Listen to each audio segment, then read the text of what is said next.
Hello and welcome everybody to another episode of Fireside Chicago, where we host fireside chats with prominent leaders from Chicago's business community, live on Zoom with Q&A.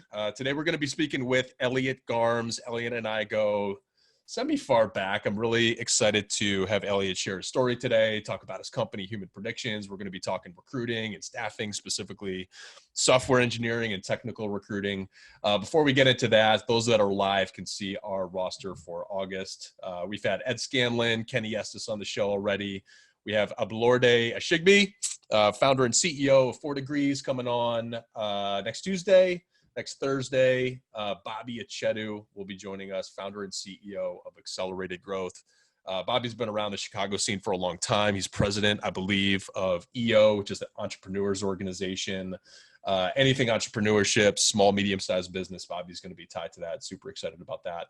And then we have another jam session, a diversity, equity, and inclusion in the workplace panel, hosted by myself. We have Jaya Brown, Lauren Henley, and Corey Haynes on the panel, and we're going to be talking about a very, very, very important topic, especially this day and age. We're going to be talking to Elliott here in a second, just to give some background on Elliott, and even first, just the show in general. I love doing this. First off, I feel like I've been very, very fortunate to be tied to other entrepreneurs, founders, presidents and CEOs of companies, venture capital people, private equity people, just all over the city of Chicago. And I think this is why this show is interesting for most is, I went from a world of corporate America and then kind of jumped into the entrepreneurial scene. And what I learned over time is the more exposure that I get, the more that, whether it's listening to a podcast or a coffee meeting or a mentorship kind of conversation that maybe goes one or the other way, I just learn and consume. And the day that I met Elliott was a coffee meeting. I can't remember where we met. I think it was Willis Tower somewhere. But I know that Elliott kind of shared that sentiment. And it's very, very apparent that mentors, whether in the family, which we'll get to, or outside of the family, some of the experiences that he's had tied to other people in Chicago have led him to starting his own tech recruiting firm, which eventually led to starting a technology company that he's scaling right now called Human Predictions. But we'll get into it. Looking forward to it. Ladies and gentlemen, Elliott Garms. Elliott, welcome to the show, man. Thank you, Tim. Appreciate the intro. And as everyone could see, I'm in great company with some awesome speakers. Love what you're doing here. So thanks for having me on. Of course. And just so everybody knows, Elliott, we catch up, I don't know what, every month or two. Yep. Since we met, talking shop, talking recruiting. We're going to just rehash some of those conversations for everybody else today for sure. But I guess before we get started, I know your background. Why don't you share your background and what led you to starting Human Predictions for us? Sure. Thank you. My background is a little funny. In recruiting, it's kind of the anomaly. Recruiting, the joke is always, how did you fall into recruiting? For me specifically, I was kind of born into it. Growing up, my dad ran his executive search business out of the basement of our house. My mom was in recruiting. She worked at an agency called Select Staffing that she helped build. So I grew up around recruiting. I was always pretty entrepreneurial as a kid, with different, selling Pokemon cards, selling skateboard stickers. I was always trying to hustle and make money. And so started working for my dad in high school doing data entry for his recruiting business. At the time, he was rolling out his first applicant tracking system. So I was literally putting paper resumes into his first ATS. But as a kid that grew up around computers, his recruiting business was very phone heavy. And so I went from doing data entry to actually learning some sourcing, and really just how to write some Boolean searches and start tapping into things like LinkedIn, which were pretty new, but to find candidates. And so while in high school, it was just a job, for me to have some spending money, but I did learn how recruiting worked. And as a kid that didn't love school, but was very willing to work and hop on the phones, I was very interested of like, that's what recruiting is. You just really hop on the phones and call people. And so I started recruiting with him in high school. My parents forced me to go to community college, but while in community college, I started doing some of my own recruiting, got a few contingent searches, and was able to place a Drupal developer with a company called Spine Health that is now called Veritas Health. I think they're still around and doing well. They're out in Deerfield, but placed a Drupal developer with them. And when I got paid for that, my parents gave me their blessing to take a year off of school. I didn't go back to school. And so I jumped into the tech community in Chicago at 18, and right off the bat, felt like there was some really cool opportunities. The main one being a bunch of the first tech people I met essentially all told me that tech people don't really like recruiters, and that recruiters were kind of the used car salesmen of the tech industry. But with bright eyes as a kid, I'm like, that seems like a great opportunity. I won't be that. And so most of my career has just been bounced around the tech community, but at 18, just really leaned in and started making some friends. And that led to realizing that, hey, the bottleneck is good engineers. It's not people who need them. And that really formed early on for me, what has kind of become my brand in town, which is I want to be an agent for the tech people. All the tech companies need really the same thing, but the hard part is finding the tech people. And so anyways, early on, kind of noticed that and started branding myself as more of a talent agent for programmers than a recruiter. And that has been most of my background in Chicago is helping engineers move around. For those that are outside of the industry, you've probably been contacted by a recruiter at some point, probably many times in various avenues, text, email, phone calls, like God forbid, your cell phone's out there in a recruiter's database, you're going to get a bunch of calls for sure. For those that are in the industry or have started in the industry and went into sales or went into human resources, it's a cutthroat industry. It's a very low barriers to entry industry, meaning, anybody can start a recruiting firm. You need a phone, you need a laptop. You don't really need a lot of startup capital. You did it at 18, and how much was that first placement that you got? It was 30K. 30K at 18 years old. I mean, that's great.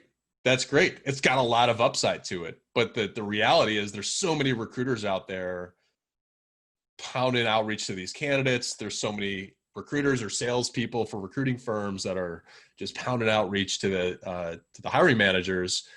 It's just kind of creating a kind of a dark cloud over the industry where, used car salesmen, I've heard that before.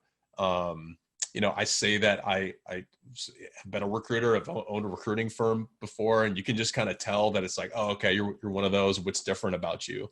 So I know our firm's different. This isn't about us, but you seem to be able to differentiate yourself from everybody else. And you've done things outside of just picking up the phone. What are some of those other things? I know you mentioned like having dinner, maybe get into the boot camp that you had started, all that kind of stuff that differentiated you from the rest of us. Yeah, it's a great question, Tim. And I think it's a lot to do with like coming in with fresh eyes and not having a big firm that trained me on some of those tactics that may have worked before that aren't working as well now, but really just the transactional, like I'm very human. I think first and foremost, there's a definite learning curve in tech recruiting. I don't write code. I'm not technical to the level that I'm a developer by any means, but I put in a lot of work. Like early on, my brother and I would go to tech meetups together. My brother was also a recruiter. And some of the first tech meetups I went to, we saw other recruiters that would kind of like slide their cards across the table and then bounce 5 minutes, 10 minutes into the meetup. And my brother and I early on were like, we're never going to do that. Like if we're going to go to a tech meetup, we're going to sit through the whole thing. And half of it, especially early on, is gibberish to me. But every meetup, I started to connect a few more dots and be like, okay, front end versus back end. And what's object oriented, why, you know, who's the Ruby community. Like, again, I'm not learning to code myself, but I'm learning enough that I can truly be helpful to people that do code. And I think, you know, there is that kind of initial learning curve where some of the junior or entry level recruiters don't really take the time to learn that. And it could be offensive when you're talking to someone about making a career change that is what puts food on their family's table, and you don't even know what you're talking about, and you're misrepresenting or mispronouncing language. You know, it's just, a job change is a really big deal. It's, you know, I heard recently it's like right up there with the amount of research people do when they buy a house. So it's a very big life move. So anyways, the learning curve, I think just knowing enough to truly be valuable, I think is important. And it's not that much. It's just kind of like some basic flashcard knowledge of this is this, this is that. But once you know that, you can start to really understand why this job might be good for someone or not for another. And then I think to your point, like I always joked in my recruiting days, it was coffee, lunch, and beers. That's all I did. But everyone I was competing with was just sending LinkedIn messages. And, you know, even today, as I've shifted out of recruiting and more into sales, I really believe like people work with their friends. And it's not that, you know, it's your middle school or high school style friends, but professionally, I feel so grateful to have a job where I get to meet cool people like you and become friends. And it's, you know, friends is something that maybe I use loosely compared to others, but I consider you, Tim, a friend. We grab coffee a few times a year. And so it's the same in recruiting. I really care about these people. And that's, you know, it's not so much to ask. It's just meeting people, getting to know them, and trying to be helpful. And going back to the talent agent approach, the way I ran the agency was, I'm not really headhunting on behalf of the tech companies because all their needs are very recyclable. You know, a bunch of them have DevOps needs, some of them have mobile needs, a bunch of them have general software engineering needs. Like,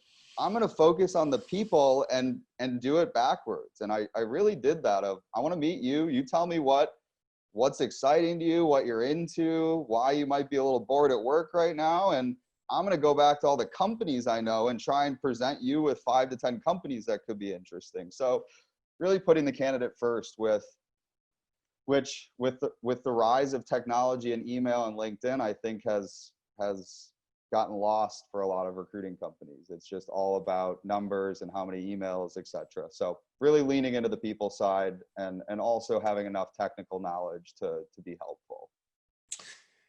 Now we're talking about, you know, for those in and around the tech community, you can allude to, or you know a little bit about the you know, lack of tech talent compared to the number of job openings that are out there. So, I mean, specifically what we're talking about is the software companies, the software as a service, the SaaS companies, the application development companies, you know, when you say back end, it's, you know, they're literally programming back end databases and links to the front end, which is what we see on our mobile phones. And I've picked up some things along the way, but I mean, it's basically the individuals that are building from scratch, like everything that we use on a day-to-day basis as consumers, or anything that a business uses day-to-day as a business. So describe the community, because it's different than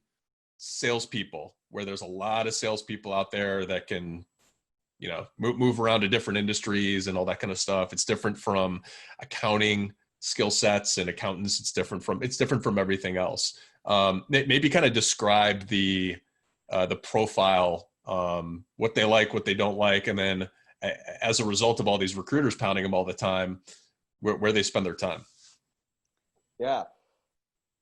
Another great question. The community is awesome. Like, software community, I think, is driving a lot of amazing change, you know, in the business world, but in the world in general. Like, one really silly one to start with is just like the casual nature of tech. Like, I think as a young entrepreneur, like, not having to worry about having a closet of freshly pressed suits to go on sales calls, but just being able to go as myself and have it be my craft, and not all these other things that are maybe really important in other industries, but not as much tech. Again, it's a silly thing, but the community is great. And really what the community wants is transparency. Like, I think that's one of the biggest things I see in the software community is like, they don't want, you know, the sales folks or whomever, the executive folks giving favors to one another. They want it to be objective and fair and transparent. And you see a lot of companies and departments that aren't that. But when you work with tech, you know, that's really what I would describe as the first thing that comes to mind when I think of software and tech communities. They're righteous. They want what's right. And I like a lot of the changes they're making. I think the challenge for recruiters, that the way I see it is, just as you said, Tim, these folks have built the internet. And so as salespeople get their grubby little mitts on, you know, email technology, LinkedIn, there's a lot of ways you can abuse or hack these different systems. And I think recruiting and sales, you see the most of that, of people sending a template message that's written to be, hey, Tim, I've got a really interesting job for you that maybe you want to change your life over. But when you're reading the email, you know it's fake. You know I didn't write it to you. And so the general problem, as I would describe it, is that tech folks built the arena we're playing in, and they feel very disrespected when smooth talking salespeople try and treat them as if they're stupid and scale, you know, what I need to accomplish selfishly at their expense. And that may be an aggressive way of describing it, but I think that's where the sentiment comes from, of like, leave us the hell alone. Because you're not even hitting me. You're hitting me up about some buzzword that I did in college and haven't touched since then. And right off the bat, I know you're going to waste my time and not be able to help me. But it's, yeah, I think a lot of folks are trying to be slick and acting as if the tech community is naive and you could just put one over them. And I think we don't really need your help. We've got more jobs than we know what to do with. And two, like, if you would just be real with us, I think there'd be a lot more to talk about. But the fact that you're being slick is like, I don't want to deal with you. That's how I see it. It's such like an interesting dynamic that's going on. I mean, like you're literally seeing the impacts of the capitalist labor market at play here. You have a ton of technology funding from venture capital firms. You have a ton of companies going through IPO, getting acquired, and it's creating millionaires, and they're dumping that money back into technology. The future is technology. You have very forward-thinking technologies like AI and machine learning, and you could go on and on and on and on about how data is used and processed. And when all that money goes into the market, you need the talent that knows what the hell they're doing to do this. So we're dealing with a crazy recession right now. Lots of companies are laying off, lots of salespeople out in the market, lots of recruiters out in the market, lots of blah, blah, blah, blah, blah. It's almost like there's no recession for software engineers. In fact, you know, if you want to acquire some of this talent, you got to pay for it. You got to differentiate yourself. And then on the front end, you got to treat them the right way. So there's such an opportunity here where you have this isolated community that's ridiculously smart and sharp. And the good ones really, like, they buy into their craft and they'll work around the clock and bend over backward for their employer, but their, you know, their tribe, so to speak. And you got recruiters that are just hungry for a 30K check, doing everything that they can. So there's a huge opportunity here. And I think, like I've always said, you got to put yourself in the other person's shoes and say, what do I want? What are my goals? What are my dreams? What are my necessities? And then play from there. And I think what you've built with human predictions has done just that. So maybe, like, let's get into, all right, you're a recruiter, you're kicking ass, but where's the big opportunity? Where are these software engineers, like, hanging out? And what are some of those predictive indicators that'll say, hey, Johnny might be looking for an opportunity more than Janie? Yeah, great setup for human predictions. I appreciate that, because it's precisely what we're trying to do. To my previous point, recruiting, tech recruiting specifically, where it's very scarce and very competitive, a good human is the competitive difference, the necessity. Like that's what makes the difference. And where you're seeing a lot of teams go wrong is trying to automate stuff that engineers have so many options. Why would they want to look at an option from a robot or a spam template email? But if they have some trusted human who's really plugged into the right opportunities, that's valuable. And so human predictions started as my own tool for my own recruiting. And the light bulb moment for it was, I'm having a lot of coffee, lunch, and beers with people that only work with me because of our relationship.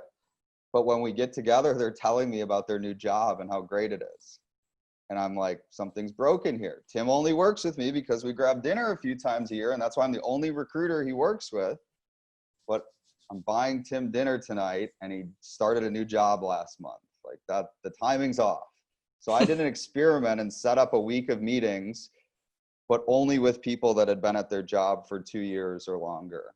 And that week of meetings, I tripled my output of people that wanted to explore opportunities. And they weren't all like, hey, I'm actively looking, here's my resume. But they were like, yeah, actually I am bored. Like what's going on in Chicago? Like, do you know of any cool stuff? And so that was the light bulb moment of human predictions is, I've got this good approach that's very human centric, very relationship focused, but my timing's off. So if I focus around tenure data, I can keep that human approach, stay very human, continue to really care about our relationship, just be a bit more close on timing and when I should be checking in with these folks. And so I think that story expands into really what we're still trying to do with human prediction, which is everything is moved online. You know, when I was working for my dad in high school, he had our basement filled with file cabinets of paper resumes and conference pamphlets of who was speaking and sponsoring, but all this paper filed away was his competitive edge. And over the last 15, 20 years, we've moved where all of that's now online, LinkedIn. It's likely that the public internet is a richer database than any private database you ever had in the past. And that's where we're at today. But that's why we have the problem you and I are talking about, which is it's no longer about Boolean searching and finding the candidates. It's now all about engagement because everyone knows who all the candidates are. And so that's what I think we're doing. I believe that I don't know of a hack scale approach to build good software teams. I think there's a lot of augmented intelligence being developed that could streamline what humans need to do, the human-centric parts of these processes that are so important. But there's other processes like, hey, show me everyone I know and rank them by tenure. A computer is much better at doing that for me. But then I need to reach out to the people I know and not try and gamify or automate that because it kills the human relationship. So I'll pause and let you kind of poke or take it whatever way you want. But I think augmented intelligence is really what we're trying to do for tech recruiting. When you look at world-class tech recruiting, say there's 10 bullet points that make up world-class tech recruiting, I would argue 4 or 5 of those bullet points we can outsource to a computer. So I can double down on the 4 or 5 bullet points that are really crucial for a human to do. So you mentioned like one key point, like that makes a ton of sense. If I just started a job, I'm probably in the honeymoon phase with that job. I'm not going to like want to look for another job right now. Like I'm trying to do training and onboarding and like these people are very nice to me, like all that stuff. What you're saying is a like an information point was, all right, once I started to focus on the 2+ year people, they were more open to taking my call, having a drink or coffee or dinner with me. What are some other like key points, if you don't mind sharing? I don't know if there's competition on here, but yeah, what are the other key points and where are they hanging out if it's not LinkedIn that human predictions can tap into? Yeah, great question. So LinkedIn, there's a whole nother can of worms of what I'm calling LinkedIn fatigue, which is very real in tech specifically. A lot of the tech world is leaving LinkedIn because all LinkedIn is a public resume for recruiters to bug. It's like a billboard for crappy recruiters to bug you. And so we're seeing a lot of the tech community not delete their LinkedIn, but what we call abandon, where they're just not checking in mail. They're not putting new skills on their profile. And where they're going is into more niche communities. Like Dribbble and Behance are two sites we look at for designers and product and UI, UX folks, where they post work of theirs, any visual stuff. So we're seeing UI folks spend a lot more time in those communities. Developers, GitHub is the largest example, but GitHub is where you can work on projects. You can share your code with other people so they can use your code, and everyone's helping one another, but GitHub is a huge data source for us. And so a lot of the engineers are moving away from LinkedIn. And to your question about human predictions and what are the other signals, really our thesis is that if you're happy at work, you're not tweaking your public footprint as it pertains to your professional information. And so we really look for anything professional to start changing. And if that starts changing in clusters, especially while you're having an anniversary and your stock is likely to vest, all of those kind of compound on one another. But other updates, the one I'm most proud of that we've uncovered is GitHub deletions. A lot of times engineers will start cleaning up their GitHub account before they start making moves. And so if someone I'm friends with and I've built a relationship with, I see like, whoa, Tim redid his GitHub account this weekend. Maybe it's because you just got promoted and you have to set a good example to your team on what a good GitHub, but it's also very likely that you're cleaning everything up because you're about to start interviewing and you want that to look nice. Regardless, we're not guaranteeing that accuracy, but that's where we're finding those breadcrumbs and helping our users be more efficient. And really, it's kind of like who's most recently been updating stuff online and or is having a work anniversary. The biggest trend still to this day is tenure. Tech candidates tend to have stock, and I think even aside from stock investing schedules, I think humans are just cyclical. It's like, oh, it's Halloween. I started my job at Halloween like 3 years ago. Like, do I really want to go another year around at this? Like, I think people, so yearly anniversaries and then clusters of me updating my bio, my code, my portfolio, my personal website, any of those things. And in many cases, we see them start to all get updated in groups. And that's how we're helping our users say, hey, here are some good candidates for you to focus on based on that activity. It makes a ton of sense, just being in the industry. If I'm a recruiter and I start a search and I can make 1,000 calls to get to the person that I need to get to that fill for my client. Hey, maybe I can make 100 calls, like being pointed in the right direction, and then do 10 searches. And I think that's like the cost benefit analysis that makes a ton of sense for your clients, whether you're a corporate recruiter, a big staffing firm recruiter. The concept just blows my mind that we're all just data points, and it's in the news now. Facebook's, getting a lot of heat from Congress around data. And you can look at those headlines and go, oh, okay, whatever. Yeah, there's data on there, but like no big deal. But when I think about the future, when a lot of this stuff, like a human predictions is optimized, I mean, it's going to be crazy, man. There's a company called Troy Hennickhoff's venture firm, Math Venture Partners, invested in this company called First.io. They're not in Chicago. They're out of North Carolina. And they were doing this same thing basically for real estate brokers. And it's a predictive analytics database based on, Facebook and LinkedIn and other things that, who's more likely to sell a house or want to buy a new house. And they look for just what they're posting about in order to do it. And the shit works. And they just got acquired by Remax because Remax is smart and said, hey, this is going to be major efficiencies. It also scares me too, right? It's like, what's the future going to look like for home buying that's very human intensive, a buyer and a seller making decisions, and recruiting, where there's a candidate that's making a huge decision and a company that's making a huge decision also. How did you view that future, like literally being at a company and starting a company that's, solving this problem?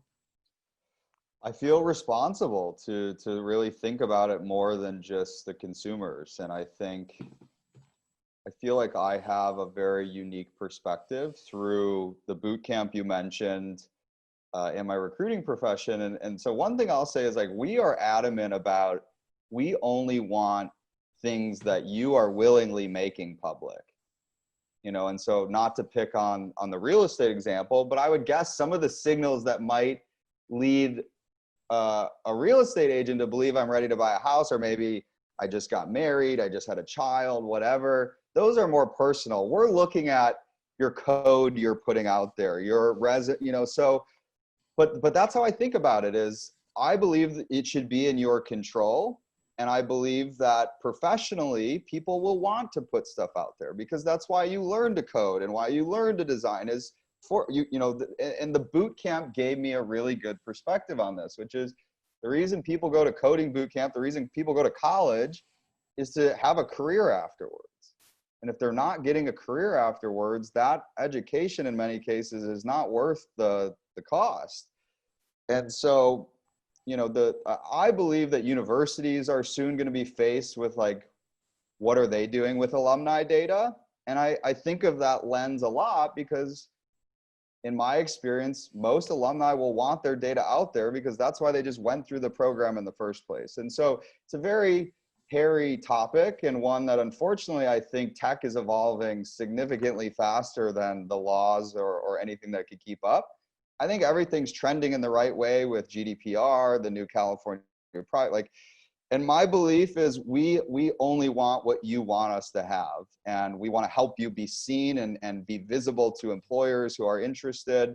But I think it's important. I think there's a lot of people like Facebook. We don't touch Facebook data because it's private, it's locked down, and that's a lot of stuff that has nothing to do with your career and frankly is nothing we're interested in seeing. So anyways, I think it's a very important topic, and I feel responsible. And what we do is we say like, whatever we do, we should always be able to talk about. If there's ever something that we're doing that we don't feel good about, we probably shouldn't be doing it.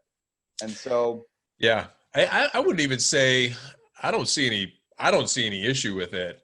All I'm saying is like, you'd be naive to think that in 20 years, 100 years, I don't know how long it's going to take. Like tech is just rapidly evolving, that certain things that we do manually today are going to be done with the click of the button. Even something that's very human interactive as, finding a job or recruiting. Like there's got to be some future where, a company's data points around their culture, their growth, their career mapping opportunities, if they have stock options, if like there's going to be a future where that's going to be out there somewhere, and it's going to be easier for me to go look for opportunities rather than like, all right, who am I having dinner with to present me with opportunities? I mean, that in itself in 2020 is nuts that it's still like that. And we're a recruiting firm, we're tech enabled. We use things like human predictions and sourcing automation tools to make us more efficient. But there's a future there where even something like this is going to be a click of the button, which is nuts. Like, when is that in your mind? Is that like 2025? Is that like so far down the road? Like, I mean, you framed it slightly differently, but how I almost feel like I believe recruiting talent, it splits by supply and demand.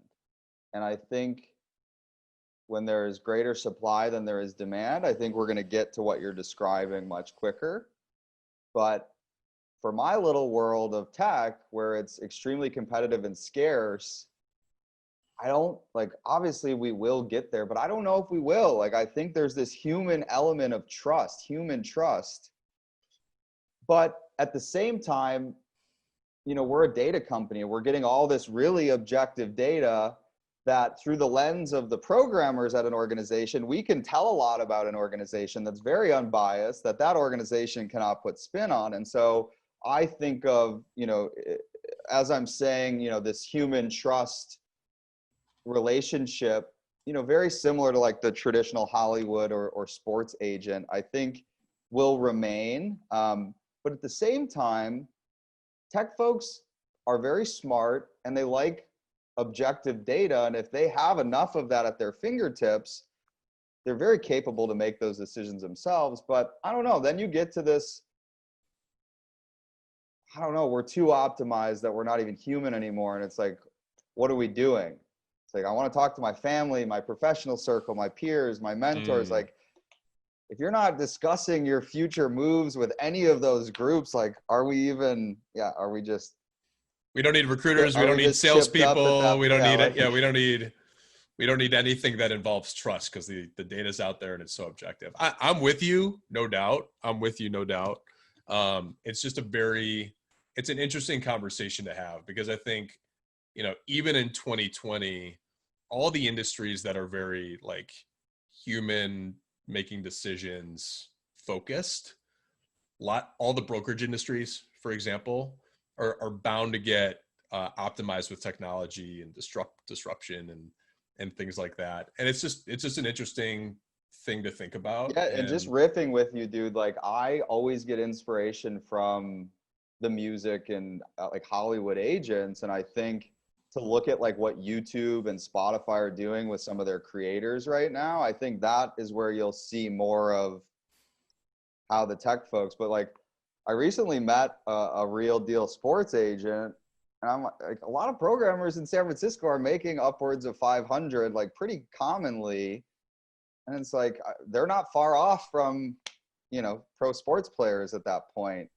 And yeah, like, I just think similar to what the value I've always provided to engineers, like, if I could just have your 5 companies negotiating for you every 3, I don't know. So anyways, not to beat a dead horse with that question, but it's a fascinating one, and I don't know the answer. There's something there, I think, I've always said if LinkedIn wanted to get into the services realm, they would have so much data.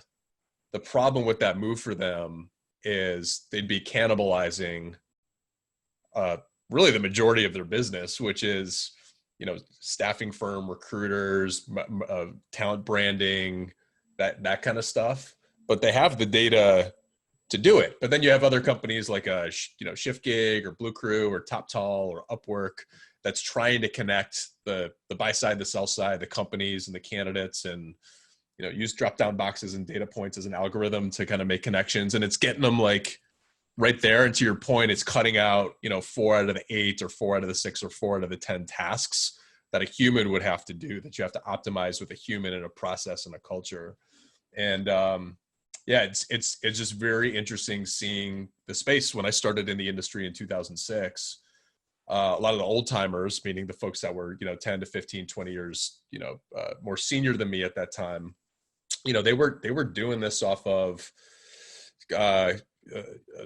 white pages, literally calling random households and saying, what do you do? Do you know any engineers by chance? Oh, you do? Can you introduce me to an engineer? I'll start there. Like, that's where you freaking started. So, fast forward, 25 years from that point, and then 25 years from where we're at today, it's going to be nuts. Yep. It's going to be nuts. So I think, you're on the forefront of that. We're always, as our firm, trying to become tech enabled and optimize and take advantage of the tools like yours that are out there. I guess, before we kind of close out with the last few minutes that we have, what's the future of human predictions? I know 2020, whatever, it's, put a little stutter step in our industry for a little bit, but what's 2021, 22 look like? What are you trying to accomplish there?